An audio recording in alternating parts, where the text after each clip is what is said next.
तुम्ही किती लोक आहात? तुम्ही आता कुठं आहात? बरं, तुम्ही एकदम तिथं सुरक्षित आहात ना? हां, मग ती यादी मला जरा व्हॉट्सअपवर पाठवाल का 20 जणांची? आणि मग तुमचं आता येण्याचं प्लॅनिंग कसं आहे? कालचा हल्ला जो होता तो नक्कीच भ्याड हल्ला होता. त्याच्यामागे कोण होतं हे देखील आज सकाळी सिद्ध झालेलं आहे. पाकिस्तान धार्जिणी संघटना यामागे होती हे देखील पुराव्यानिशी सिद्ध झालं. जे मृत आहेत त्याच्यामधले 4 महाराष्ट्रातले आहेत, 2 डोंबिवलीमधले आहेत आणि 2 पुण्यामधले आहेत. नेपाळमधले देखील आहेत आणि आपल्या देशभरामधले आहेत.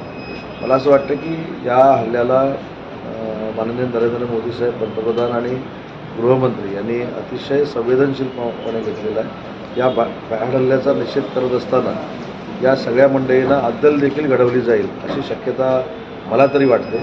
आणि एवढं देशाला किंवा काश्मीरच्या भागाला एवढं स्वस्तात देखील पाकिस्ताननं घेऊन उपयोगाचं नाही. ज्या पद्धतीनं तो हल्ला केला हे निषेधार्थ जरी असलं तर भविष्यामध्ये असा हल्ला होणार नाही अशा पद्धतीची दहशत आणि अद्दल पाकिस्तानच्या बाबतीमध्ये घडली पाहिजे हे माझं एक नागरिक म्हणून मत. जाऊ देव, मला असं वाटतं की त्यांनी काय म्हणावं हा त्यांचा मुद्दा आहे. कारण अशावेळी देशानं एकत्र आलं पाहिजे, सगळ्या पक्षाने एकत्र आलं पाहिजे. हा फक्त काश्मीर किंवा श्रीनगरवरचा हल्ला नाही, हा पूर्ण देशावरचा हल्ला आहे. आणि देशभक्त जर स्वतःला आपण मानत असू, राष्ट्रभक्त आपण जर स्वतःला समजत असू तर सगळ्यांनी नरेंद्र मोदी साहेबांच्या मागं, अमित शहांच्या मागं उभं राहिलं पाहिजे.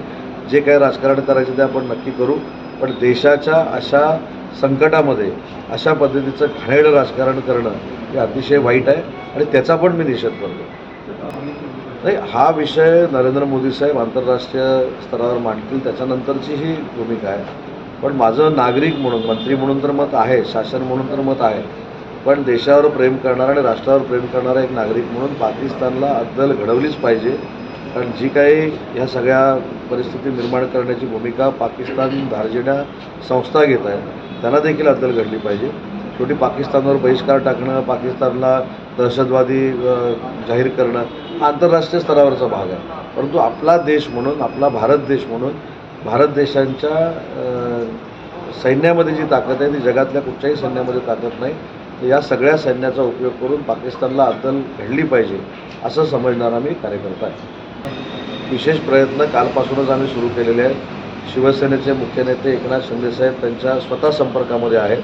देशाचे, राज्याचे मुख्यमंत्री देवेंद्रजी फडणवीस हे स्वतः त्यांच्या संपर्कामध्ये आहेत. आणि मला असं वाटतं की हल्ल्यामध्ये सफर झालेल्या किंवा तिथं पर्यटक म्हणून गेलेल्या लोकांना मदत करण्यासाठी हेल्पलाईन देखील सुरू झालेलं आहे.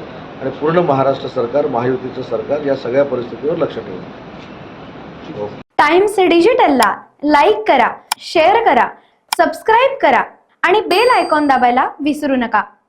Times digital.